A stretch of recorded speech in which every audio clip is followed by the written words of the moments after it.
Guys ഞാനൊരു കാഴ്ച കാണിച്ചു തരാം കേട്ടോ. ഒരു ഭംഗിയേറിയ കാഴ്ച ഗായ്സ്.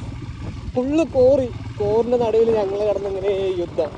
കോറി ഇതിലെന്താ പറയുക, ഒരു ട്വിസ്റ്റ് അറിയോ? ഈ കോറി പൊട്ടിച്ചപ്പോൾ ഈ കുപ്പിച്ചില്ലുമാരിയുള്ള സംഭവം, ഈ കല്ല് തന്നെ പൊട്ടി ചേർന്ന് നിൽക്കുന്ന സ്ഥലം ഉണ്ടാവും. അതൊക്കെ ടയറിൽ കയറി കഴിഞ്ഞാൽ പഞ്ചറായി കഴിഞ്ഞാൽ പിന്നെ മോനെ ഞങ്ങളുടെ കാര്യത്തിലൊരു തീരുമാനമായി. ഇവിടുന്ന് തള്ളിയിട്ട് പോകാനും കൂടി പറ്റില്ല കാര്യം. അതിൻ്റെതായ ഒരു ബുദ്ധിമുട്ടും കാര്യങ്ങളൊക്കെ ഉണ്ട്. അയ്യോ, ഞാൻ ഒരു ഓൺ റോഡ് കാണിച്ചു തരാം കേട്ടോ. ഇവിടുന്ന് തുടങ്ങി ഇങ്ങനെ കിടന്ന് അയ്യോ ഇവിടെ നിന്ന് കാണുന്ന കാഴ്ചയില്ല ഗൈസ്. സംഭവം സെറ്റ്. എനിക്ക് അങ്ങനെ ഇഷ്ടപ്പെട്ടു കേട്ടോ. നിങ്ങൾക്ക് അങ്ങനെ ജസ്റ്റ് ഒന്ന് കമൻറ്റ് അടിക്കുക.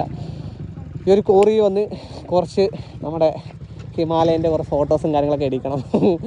പിന്നെ മച്ചാന്മാൻ്റെ വണ്ടിൻ്റെയും ഫോട്ടോസ് എടുക്കണം. അപ്പോൾ ഇതൊക്കെയാണ് ഇന്നത്തെ പരിപാടി. എങ്ങനെയുണ്ട് ജസ്റ്റ് ഒന്ന് കമൻറ്റ് അടിക്കുക. ഞങ്ങളുടെ ഒരു റൈഡിൻ്റെ വീഡിയോ കുറേ ഞാൻ ഇട്ടിട്ടുണ്ട്. കാണാൻ താല്പര്യമുണ്ടെങ്കിൽ ഒന്ന് ജസ്റ്റ് പോയി നോക്കി കാണാൻ പറ്റും. അപ്പോൾ ഇതൊക്കെയാണ് ചെറിയ വീഡിയോ. അപ്പോൾ കാണാം അടുത്ത സ്റ്റോറി അടുത്ത വീഡിയോ ആയിട്ട്. ബായ്.